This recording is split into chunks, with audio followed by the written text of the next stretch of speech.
Glory to Ukraine, Survivor. Hi there. In this guide we will look at the weapon system in the game SurrounDead. Don't forget to like this video, subscribe to the channel and click on the bell so you don't miss the next guide.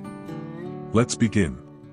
SurrounDead has a lot of weapons that are well implemented, has appealing models, and are quite interesting to use in the game. In this SurrounDead weapon guide, you will learn about all the nuances of the game's weapon system. This information will be most useful for beginners who are just getting acquainted with the world of SurrounDead. There is a special shooting range in the game where you can test any of the available weapons. To get to the shooting range, click Play in the main menu and select the Shooting Range game mode. At the shooting range, you will find crates with all the in-game items, targets to shoot at, and a platform filled with zombies for you to practice shooting. There is also a partially damaged car at the range, apparently, in case you want to take a ride. Weapons in the game can be divided into several categories by quality, condition, and method of use. Based on the method of use, weapons in the game are divided into melee, knives, axes, katanas, etc. Firearms, pistols, rifles, machine guns, shotguns, etc. Throwing, Molotov cocktails, grenades, etc. Interestingly, each of these types of weapons is equipped in its own separate slot. Firearms can be equipped in the primary and secondary weapon slots, pistols have a separate slot, melee weapons, only in the melee weapon slot, and throwing weapons, only in the throwing weapon slot. Weapons can also have two states, normal and damaged. Damaged weapons generally look the same as normal ones, but they are wrapped with duct tape and have a darker icon background in the inventory. If you hover over it with the cursor, you will see a note that the weapon is damaged. Damaged weapons differ from their normal versions by having reduced damage and a chance of jamming during use. For example, you may aim, try to shoot, but nothing happens. In other words, such weapons fire intermittently and are not reliable. In terms of rarity, SurrounDead weapons are divided into common and legendary. While common weapons have a light gray background, the background of legendary weapons is bright yellow. Overall, legendary weapons are much more powerful than common ones, but they have one significant problem: the player cannot craft ammunition for all the legendary weapons. They can only be found in raids into dangerous radioactive zones like Creek Prison and Airfield, or obtained by clearing infestation points, which are not difficult to find on the map and are also radioactive. In SurrounDead, you can't just reload weapons like in Counter-Strike. First, you need to load a specific magazine suitable for a particular type of weapon, then load the magazine into the weapon itself, and only then can you shoot. Here's how you can do this. Right-click on the firearm and select Inspect. Drag the magazine from the appearing window into your inventory. Drag the appropriate ammunition onto the magazine icon to load it. Drag the magazine back into the magazine slot in the weapon window. If you have multiple magazines for one weapon, you can simply load additional magazines in your inventory and then press the R key while holding the weapon for automatic reloading.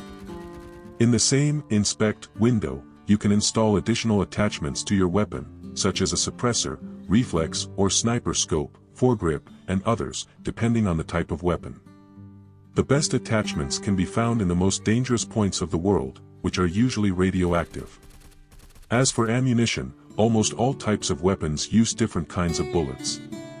Due to this, the already small inventory quickly gets cluttered with ammunition that might not be needed at the moment, but is still too valuable to throw away. That's why it is highly recommended to use an ammo container for storing ammunition, a special box that can only hold bullets. This is very convenient, but remember that if your weapon is loaded directly without a magazine, like a shotgun or some rifles, the ammunition for it must be in your inventory. You won't be able to load such a weapon if the ammunition is in the container. At least, not in the current 1.3.7 version of the game. Which weapon is better to use in SurrounDead? This depends on the goals a player sets for themselves, the level of difficulty, and the current stage of character development.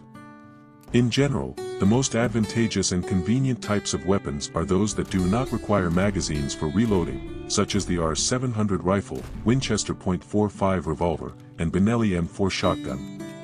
The advantages of such weapons lie in the fact that they can be reloaded without restrictions during combat, without having to drag ammunition into a magazine in the inventory. Moreover, such weapons will not clutter your inventory with additional magazines, which you will definitely carry with you in the case of regular automatic weapons like the AK-47. As for melee weapons, higher damage does not always mean the weapon is better. In this case, the best choice will be a weapon with the highest attack speed. The fact is that if you defend yourself from zombies by swinging, for example, a sledgehammer, they will almost certainly manage to injure you in the breaks between the rather slow blows. For this reason, I recommend using something light and one-handed, hatchets, police batons, machetes, etc. Speaking of weapon power, legendary weapons will always be better than regular ones. They deal significantly more damage, have better characteristics, and look much more impressive. However, as I mentioned, finding ammunition for them on high difficulty levels is an extremely challenging and slow task, which makes these weapons almost useless. You wouldn't carry a massive sniper rifle across the entire map just to make 5 shots and then stash it back in the trunk of your car, right? Therefore, unfortunately, some legendary weapons, especially sniper rifles, in SurrounDead are currently considered junk. They only make sense if you play with the maximum loot multiplier. But then the survival aspect of the game is lost since you will find almost everything you need in each chest. Players should only hunt for legendary weapons that use standard ammunition, such as 7.62, 5.56, and 9mm. Should you use silencers? Absolutely. The game features a stealth system that allows players to silently kill zombies in close combat from behind by sneaking up on them. The fact is that zombies in the game have a certain angle and range of vision, as well as hearing. By equipping your rifle with a silencer, you can safely shoot zombies from a distance without fearing that they will chase you. They will simply stand and obediently take damage. Well, in this little guide we've broken down all the basics and even some of the finer points of the weapon system in SurrounDead. If this video was useful to you or if you at least had a good time, don't forget to subscribe to the channel and click on the bell and give this video a like. You can read the text version of the guide with future updates at the link in the description on KeanL.com. Thank you for watching, glory to Ukraine, and see you soon.